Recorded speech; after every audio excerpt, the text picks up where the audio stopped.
The deadly spawn wasn't built with studio money, professional safeguards, or a clear plan for survival. It was assembled piece by piece inside real homes with practical effects that pushed past comfort and sometimes past control. The camera didn't look away, not because it was brave, but because stopping wasn't an option. Here's the verdict. The deadly spawn isn't remembered because it was polished or prestigious. It's remembered because it crossed a line most low-budget films never reach, the moment when improvisation turns into risk, and risk becomes the film's identity. What ended up on screen wasn't just imagination. It was the residue of decisions made under pressure, fatigue, and a constant lack of resources. There was a threat running beneath the production, quiet, ordinary, and easy to ignore. Scenes were shot where they shouldn't have been. Effects were pushed further than they were designed to go. And once momentum took over, nobody wanted to be the one to pull the plug. Not on a shot. Not on a night of filming. Not on the movie itself. Today we're breaking down 20 buried facts. Details pulled from production recollections and overlooked history that reframe this film as something closer to a case file than a creature feature. And once we pass the halfway point, it becomes clear why this movie refused to stay buried. Fact number 1 begins with a location that was never meant to become a set. 1. The production didn't begin on a soundstage. It began inside an ordinary suburban house, one that was never designed to hold a film crew, let alone a monster movie. Instead of building sets, the filmmakers used real rooms, real hallways, and real staircases, because renting a proper location would have ended the project before it started. This decision solved one problem and created several others. Crew members had to work around furniture that couldn't be removed, walls that couldn't be reinforced, and spaces too narrow for proper lighting rigs. Camera placement became a compromise. Safety planning became an afterthought. If something went wrong, there was nowhere to step back to. The house dictated the blocking, not the script. Scenes were rewritten on the spot to fit corners, door frames, and low ceilings. Shots that should have been reset were kept because resetting meant hours of rearranging a real home. Momentum mattered more than precision. What ended up on screen feels claustrophobic because it was. The film's tight, suffocating atmosphere wasn't designed. It was inherited from a location that refused to cooperate. And once the crew accepted that limitation, they leaned into it. That choice locked the production into a pattern it never escaped. Adapt fast, accept risk, and keep rolling no matter the cost. 2. The creature wasn't built to last through repeated takes. It was built to exist just long enough to be filmed. The effects team relied on cheap materials, foam, latex, glue assembled quickly and repaired constantly. Each shooting day degraded the monster a little more. This created a dangerous rhythm. The longer a scene took, the higher the chance the creature would fail mid-shot. Instead of stopping to rebuild, the crew often kept the camera running. A torn surface or collapsing appendage was considered acceptable if it meant finishing the take. Heat made everything worse. Under lights, the materials softened, adhesives loosened, and the monster became unstable in the hands of the performers manipulating it.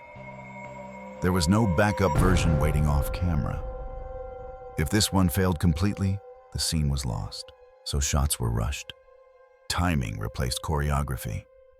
Precision gave way to urgency. Ironically, this fragility is exactly what made the creature memorable. Its wet, uneven movement wasn't carefully animated. It was the result of a prop literally breaking down in real time. The film captured deterioration because there was no money to stop it, and that pattern of filming things as they fell apart would soon extend beyond the monster itself. 3. Because the effects couldn't survive repetition, coverage was minimal. Scenes were staged to work in a single usable take. Alternate angles, safety shots, and clean inserts were luxuries the production couldn't afford. This put pressure on everyone involved. Actors had to hit marks precisely. Camera operators had no margin for error. If someone missed a cue, The monster might not survive another attempt. Mistakes weren't fixed, they were absorbed into the film. The result was a constant, low-level tension on set. Every setup carried the awareness that this might be the only version that ever exists. That pressure shortened tempers and sped up decisions that should have taken longer. Some scenes feel abrupt because they are. Transitions feel harsh because they were never smoothed out. What looks like rough editing is often the absence of options. By the time filming moved deeper into the schedule, the crew had learned a hard rule: perfection wasn't possible. Survival was. And once that mindset took hold, the production stopped asking whether a scene could be better and focused only on whether it could be finished. That compromise would shape everything that followed. 4. Night shoots weren't a stylistic choice. They were a necessity forced by real life. Most locations used during production were borrowed, not rented, which meant filming had to happen when those spaces were empty. That usually meant late at night after everyone else had gone home. Fatigue became part of the workflow. Long days turned into longer nights, and decision-making suffered as exhaustion stacked up. Lighting setups were simplified to save time. Shots were shortened because no one had the energy to reset them properly. When something worked well enough, it was accepted without debate. This affected tone more than anyone planned. Shadows grew heavier because lights weren't adjusted. Movement became rougher because actors were tired. The film's aggressive, grimy look wasn't carefully designed. It was the visual byproduct of a crew pushing past its limits. Once night shooting became routine, the production slipped into survival mode. The goal stopped being control and became endurance. Get the shot, get through the scene, get to morning. And when a project reaches that stage, mistakes stop feeling like problems. They start feeling inevitable. 5. Sound was treated as something to be solved later because there was no other option. Dialogue was often recorded in spaces with no soundproofing, surrounded by household noise, street traffic, and mechanical hums that couldn't be shut off. Instead of stopping, the crew rolled anyway. The assumption was simple: they would fix it in post. But post-production resources were just as limited as the shoot itself. Clean audio takes were rare. Re-recording wasn't always possible. This forced compromises that shaped the final film. Some dialogue was buried under effects. Other lines were shortened or removed entirely. Moments that should have carried exposition were replaced with silence or reaction shots. The result is a film that feels oddly blunt. Characters speak less because they had to. Information is conveyed visually because sound couldn't be trusted. What seems like minimalism is really absence. And once the team accepted that sound wouldn't save them, they leaned harder on imagery, especially the creature to carry scenes alone. That shift put even more weight on effects that were already barely holding together. 6. There was no real buffer for injury or delay. The schedule had no padding, and the budget had no room for medical downtime. If someone got hurt, the plan wasn't to stop, it was to adjust and move around them. This reality changed how risks were evaluated. Minor injuries weren't escalated. Discomfort was normalized. Physical strain became background noise as long as filming could continue. Practical effects required close contact. Slippery surfaces, awkward positions, and limited visibility increased the chance of accidents. But slowing down to make things safer meant losing momentum the production couldn't afford to lose. So the line between acceptable risk and unnecessary danger blurred. Not because anyone wanted it to, but because finishing the movie depended on it. By this point, the crew wasn't asking whether conditions were ideal. They were asking whether conditions were survivable. And once a production starts thinking in those terms, the film stops being guided by intention. It starts being shaped by whatever gets it to the end of the day. 7. Editing wasn't about refinement. It was about damage control. When footage came back uneven, the editors weren't shaping a rhythm, they were hiding gaps. Scenes didn't always connect cleanly because coverage didn't exist. Cuts were used to mask missing angles, broken effects, and moments that couldn't be reshot. This created a sharp, sometimes jarring pace. Scenes start late and end early. Actions jump forward without warning. What feels like aggression in the edit is often necessity. The film moves fast because stopping would expose what wasn't captured. Instead of smoothing transitions, the edit leaned into abruptness. If a moment worked emotionally, it stayed even if the logic around it collapsed. Continuity errors were tolerated as long as tension survived. The result is a movie that feels constantly on edge. Not because of deliberate style, but because the edit is always compensating. It's a structure built to keep the audience from noticing how fragile the raw material really was. And once that approach worked, it became the default solution for every new problem that appeared. 8. The script didn't control the shoot. The shoot rewrote the script.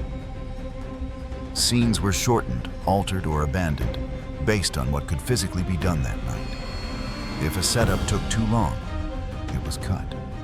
If an effect failed, the scene changed around it. This created inconsistencies that were never corrected. Character motivations shift. Events feel compressed. Logic bends without explanation. These weren't creative risks, they were practical concessions. The filmmakers prioritized momentum over coherence. Finishing a scene mattered more than finishing the idea behind it. Once that mindset settled in the script, it became flexible to the point of erosion. What survived was what could be filmed quickly and safely enough to move on. Everything else disappeared. That's why the movie feels uneven. It isn't telling one clean story. It's documenting a series of decisions made under pressure, stitched together after the fact. And that pressure only intensified as the production pushed closer to the end. 9. By the later stages of filming, the crew had stopped trying to make the movie better. The goal had narrowed to one thing: make it exist. Quality became secondary to completion. If a scene functioned, it stayed. If it didn't break anything outright, it passed. This shift changed the atmosphere on set. Debate vanished. Decisions were fast and rarely revisited. The question wasn't, is this right, but can we move on? That mentality explains the film's raw finish. Rough edges weren't sanded down because sanding took time. Imperfections remained because correcting them risked delay. Ironically, this is what gave the film its reputation. The lack of polish feels honest. The chaos feels unfiltered. Viewers sense that what they're seeing wasn't overthought or softened. But that authenticity came from exhaustion, not intention. And once the production crossed that line, there was no going back. Everything that followed would be shaped by the consequences of simply pushing through. 10. Post-production didn't rescue the film. It locked in the damage. With no budget for extensive reshoots or refinements, the edit became a point of no return. What was missing stayed missing. What was rough stayed rough. Music and sound effects were used to compensate for visual gaps. When tension needed help, volume replaced structure. Scenes that should have breathed were pushed forward instead because lingering exposed flaws. The pace wasn't tuned, it was forced. This is where the film's reputation hardened. Instead of smoothing inconsistencies, post-production amplified them. The movie leaned into momentum because slowing down revealed how thin the material really was. Every choice was defensive. Once the cut was finalized, there was no alternate version waiting in the wings. No director's cut. No safer assembly. The release version wasn't the best possible film. It was the only film that could be finished, and that finality mattered. Because from that point on, the Deadly Spawn stopped being a work in progress and became a fixed artifact. Flaws included, risks preserved. That permanence would soon collide with an audience that didn't know what to make of it. Number 11. The initial release didn't come with a strategy. The film entered the market without a clear identity, landing awkwardly between creature feature splatter film and low-budget oddity. It wasn't positioned as prestige, and it wasn't marketed as pure exploitation either. As a result, it slipped through cracks. Theatrical exposure was limited, promotion was minimal. Many viewers encountered the film with no context, expecting something safer or something more outrageous. That mismatch mattered. Without framing, the movie's roughness looked like incompetence rather than consequence. Its aggression felt accidental. Its tone felt confused. Critics didn't see a scrappy production surviving by instinct. They saw a film that didn't know what it wanted to be. And without strong box office numbers or critical backing, it disappeared quickly. But disappearance wasn't the end. It was a delay. Because once the film left theaters, it entered an environment where context mattered less and sensation mattered more. 12. Home video changed everything. On VHS, the film's flaws stopped being liabilities and started becoming texture. Viewers didn't expect polish, they expected impact. And The Deadly Spawn delivered that without apology. In living rooms and late-night screenings, the movie's rawness felt deliberate. The abrupt edits felt aggressive. The crude effects felt physical. What once seemed unfinished now felt unfiltered. This shift wasn't planned, but it was decisive. The film found an audience that valued sensation over coherence. People remembered how it felt, not how it flowed. Word spread quietly, not through marketing, but through recommendation. You have to see this thing. Not because it was good, because it was strange, uncomfortable, and hard to forget. That's when the film's afterlife truly began. Not as a failed release, but as a shared discovery. And from that point on, The Deadly Spawn stopped fading and started accumulating meaning. 13. As the film circulated on tape, its reputation detached from its original intentions. Viewers didn't discuss plot or characters. They talked about moment-specific images that lingered longer than they should have.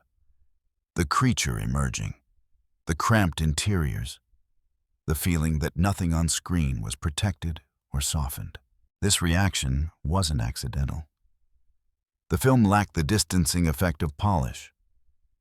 There was no visual language telling the audience how safe they were. Effects were too close. Spaces were too tight. The movie never gave viewers room to relax. That discomfort became its currency. People watched it the way they examined a car wreck, carefully, uneasily aware that something had gone wrong before the camera ever rolled. Over time, exaggeration crept in. Stories about the production grew harsher. The shoot became more dangerous in memory than it may have been in reality. But the myth stuck because the film supported it. It looked like something that shouldn't exist in finished form. That perception elevated it from obscurity to legend. Not because it was misunderstood, but because it felt uncontrolled. And once that idea took hold, the film could no longer be judged by normal standards. 14. The filmmakers never corrected the narrative. There were no press tours reframing the project. No definitive statements clarifying intent. Silence filled the gaps, and silence allowed speculation to harden into belief. In cult cinema, absence is powerful. When creators don't explain, audiences do it for them. Every rough edge becomes evidence. Every inconsistency becomes intentional or dangerous. This worked in the film's favor. The lack of clarification preserved its mystery. Viewers didn't know which moments were planned and which were accidents, so they assumed the worst or the most extreme. That uncertainty kept the film alive. It wasn't pinned down by explanation. It remained open, unstable, and slightly threatening even years after release. By refusing to settle into a clear category, the movie avoided aging normally. It didn't become dated. It became frozen, locked in the conditions that produced it. And that stasis mattered. Because cult status doesn't come from improvement over time. It comes from remaining unresolved. The film didn't evolve. Its reputation did. 15. At its core, the film's legacy rests on one uncomfortable truth. Its limitations are inseparable from its identity. Remove the rushed decisions, the fragile effects, the compromised spaces, and you remove the very thing people respond to. What began as constraint became character. The production's weaknesses shaped the experience more than the script ever did. The movie communicates stress because it was made under stress. It feels dangerous because it sometimes was. This creates a paradox. The film works best precisely because it shouldn't. Its survival feels accidental, and audiences sense that instinctively. They're not watching a crafted illusion. They're watching something that barely held together long enough to be recorded. That's why it endures. Not as a model to follow, but as a warning preserved on tape. A reminder of what happens when momentum replaces control. By the time this realization settles in, the film has already crossed into cult territory, not through praise, but through recognition. And everything that follows, every reevaluation, every late discovery flows from that single unresolved tension. Public reaction never stabilized because the film never offered a stable tone. Some viewers laughed, others recoiled. A few treated it as a dare. This split response wasn't marketing failure, it was structural. The movie didn't guide interpretation, so audiences filled the gap themselves. Without a clear lane, it circulated unevenly. Midnight screenings framed it as shock entertainment. Home viewings framed it as a curiosity. In both cases, discussion focused on endurance rather than enjoyment. Could you sit through it? Could you forget it afterward? That kind of reaction doesn't fade quietly. It fragments and spreads. The film wasn't widely seen, but it was intensely remembered by the people who did see it. Memory did the work promotion never did. Over time, consensus formed around one idea. This wasn't a movie you recommended lightly. You warned people first. That warning became part of the experience. And once a film requires a warning, it stops being disposable. It becomes a test of taste tolerance and attention. That shift pulled the film out of obscurity and into a narrow, persistent spotlight. 17. Reevaluation didn't come from critics. It came from repetition. Each new viewing context reframed the film slightly differently, but none of them softened it. If anything, distance made its roughness more pronounced. As production standards rose, the movie's rawness stood out harder. What once looked cheap began to look confrontational. The absence of polish read as refusal. The film wasn't behind the curve, it was outside it. This reframing mattered. The movie stopped being judged by what it lacked and started being judged by what it exposed. Its process showed through the finished product, and that transparency became the appeal. Viewers who grew tired of slick horror found something honest here. Not elegant, not controlled, but direct. That honesty carried a cost. The film never expanded beyond a niche audience. But within that niche, it solidified. People returned to it not for comfort, but for confirmation proof that horror could exist without refinement. And once that role was established, the film stopped needing approval.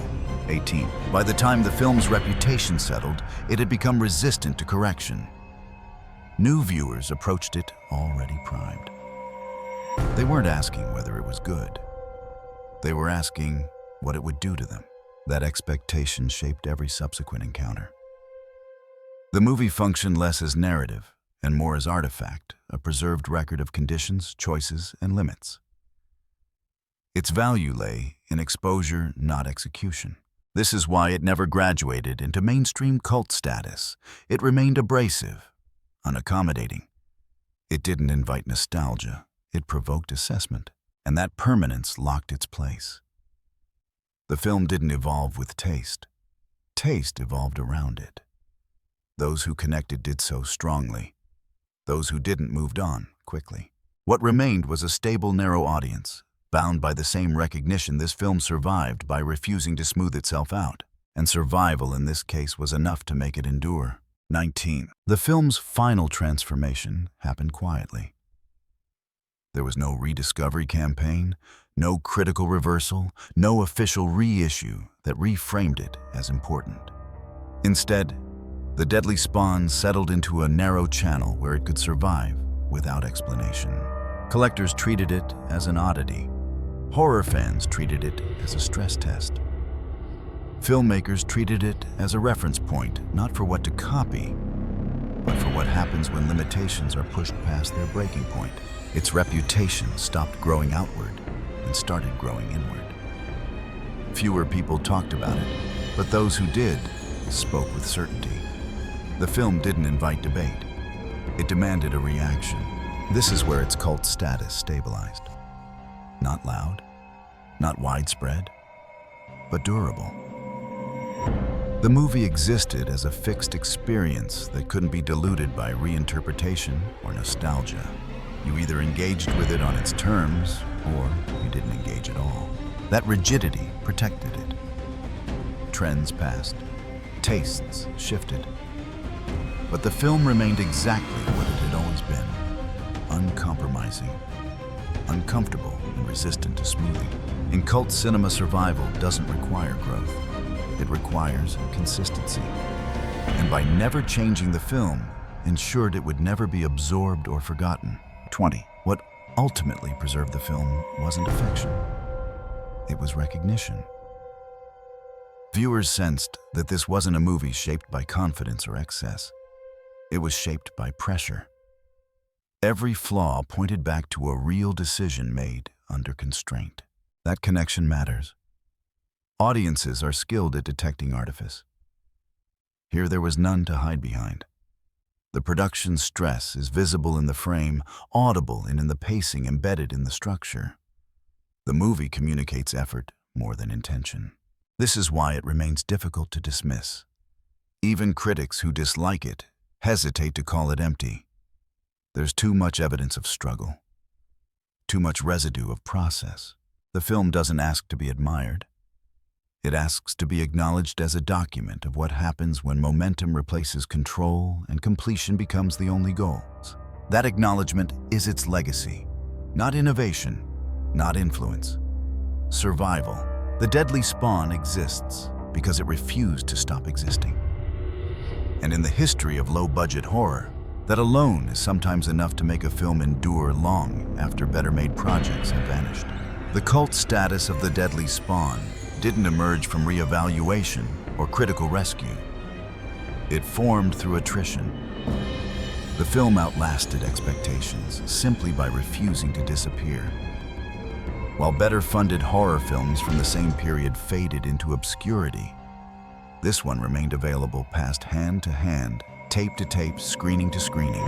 What separated it from other low-budget creature films wasn't originality. It was traceability. Viewers could see the conditions of its creation embedded directly into the image. The cramped spaces, the rushed edits, the fragile effects, nothing was fully concealed. The movie functioned as proof of labor, not illusion. That transparency mattered in a horror landscape increasingly dominated by polish. As production values rose, the film's roughness became a contrast point. It didn't compete with refinement, it resisted it. For a specific audience, that resistance felt honest. Over time, the movie stopped being evaluated as a narrative and started being treated as an artifact. Discussions focused less on story and more on circumstance. How it was made, why it looks the way it does, what compromises shaped it. Those questions kept the film alive long after its theatrical relevance ended. Importantly, the film never became comfortable. Many cult titles soften with nostalgia. This one didn't. Its physicality remained abrasive. Its pacing remained uneven. Its effects remained intrusive. That lack of accommodation prevented it from being absorbed into mainstream genre memory. Instead, it occupied a narrow space. Not a gateway film, not a recommendation for casual viewers, but a reference point for those interested in the limits of low-budget production. It represented a threshold, how far a project can be pushed before control is lost, and what happens when the camera keeps rolling anyway. That's why its reputation stabilized rather than expanded. It didn't need to grow. It needed to remain intact. Every viewing confirmed the same conclusion: this film exists because the people making it chose completion over caution. In the context of horror history, that choice is enough to secure a place. Not as an achievement, but as evidence. A record of pressure, compromise, and persistence that can't be separated from the finished work. And that inseparability is what ultimately defines its cult legacy. By the time The Deadly Spawn reaches its end, it stops functioning like a movie and starts behaving like a record. Not a story to be followed, but a process to be observed. Every rough cut, every abrupt transition, every uncomfortable effect points back to a single reality. This film was finished under pressure, not control. That's why it resists clean judgment. Calling it good misses the point. Calling it bad misses it even more. What survives on screen isn't intention, it's persistence. The camera captured what it could before the resources ran out, before energy collapsed, before the project stopped being possible. Most films are shaped by confidence. This one was shaped by necessity. And that difference is visible in every frame. You're not watching design, you're watching endurance. That's also why the film still provokes reaction decades later. It doesn't ask to be enjoyed. It asks to be confronted. Viewers sense that something real was at stake during its creation, even if they can't name exactly what it was. So the question isn't whether The Deadly Spawn deserves its cult status. The question is whether cult status is sometimes the only place a film like this can exist. If you've encountered another horror film from this era that feels unfinished, uncomfortable, or oddly persistent, one that survived more than it succeeded, leave its name below. This series exists to examine those cases, not as nostalgia, not as praise, but as records of what happens when finishing the film becomes the only goal left.